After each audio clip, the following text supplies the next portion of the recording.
Have you ever forgotten your phone? When did you realise that you'd forgotten it? I'm guessing the realisation didn't just dawn on you spontaneously.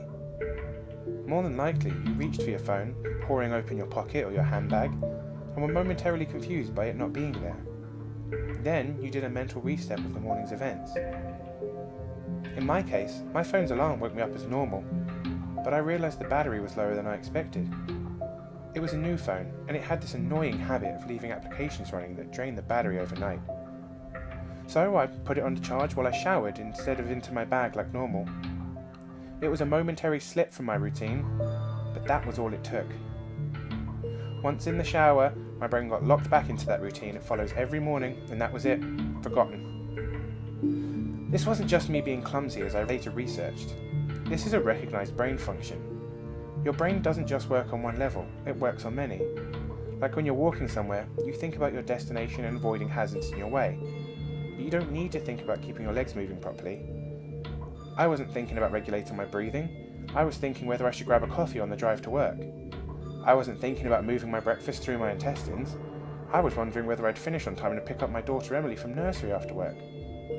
This is the thing, there's a level of your brain that just deals with the routine, so that the rest of your brain can think about other things. And think about it. Think about your last commute. What do you actually remember?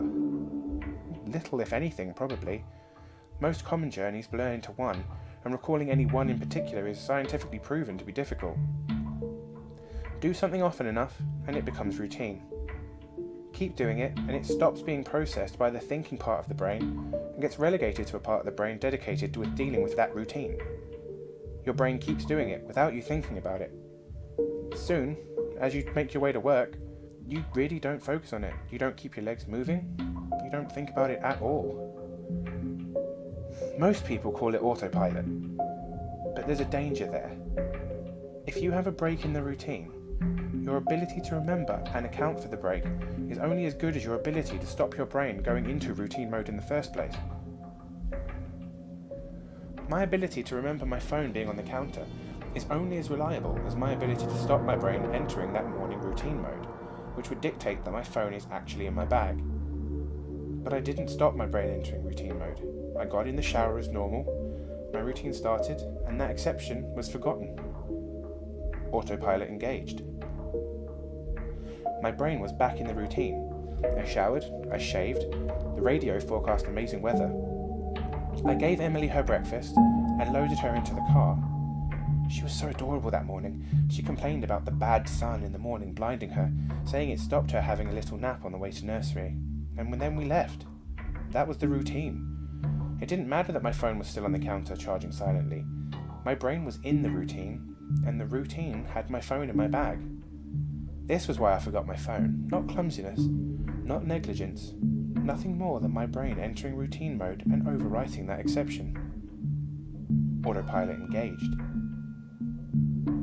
I left for work. Oh, it was a sweltering hot day already. The bad sun had been burning since before my traitorously absent phone woke me. The steering wheel was burning hot to the touch when I sat down. I think I heard Emily shift over behind my driver's seat to get out of the glare of the sun. But I got to work, submitted my report, attended the morning meeting. It wasn't until I took a quick coffee break and reached for my phone that the illusion shattered. I did a mental re-step. I remembered the dying battery, I remembered putting it onto charge, and I remembered leaving it there. My phone was still on the counter. Autopilot disengaged. Again, therein lies the danger.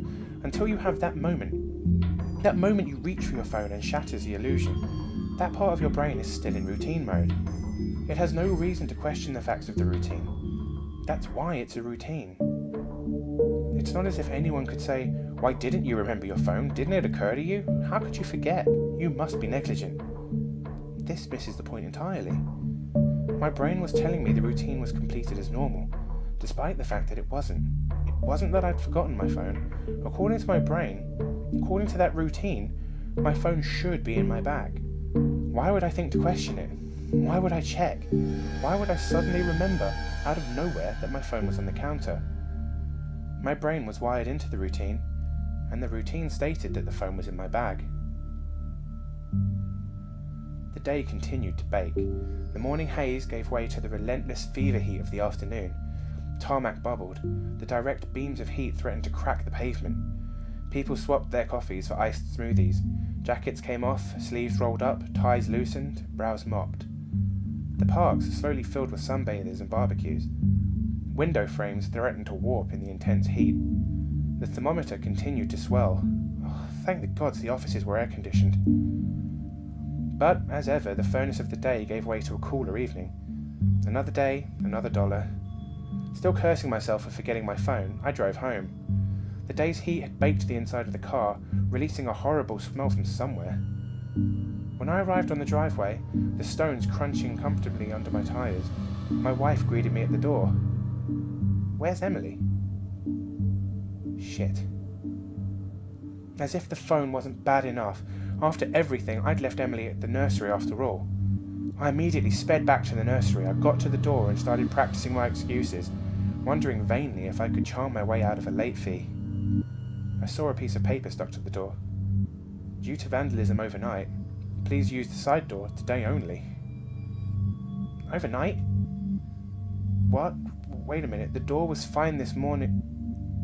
I froze. My knees shook. Vandals. A change in the routine. My phone was on the counter. I hadn't been here this morning. My phone was on the counter. I'd driven past the nursery because I was drinking my coffee. I'd not dropped off Emily. My phone was on the counter. She'd moved her seat. I hadn't seen her in the mirror. I hadn't noticed her. My phone was on the counter. She'd fallen asleep. She'd gotten out of the bad sun. She didn't speak to me when I drove past her nursery. She didn't remind me. My phone was on the counter. She'd changed the routine, but I hadn't noticed. My phone was on the counter. She'd changed that routine, and I'd forgotten to drop her off. My phone was on the counter. 9 hours. That car, that baking sun. No air, no water, no power, no help. That heat. The steering wheel was too hot to touch. The smell. I walked to the car door, numb, in shock. I opened the door. My phone was on the counter, and my daughter was dead. Autopilot disengaged.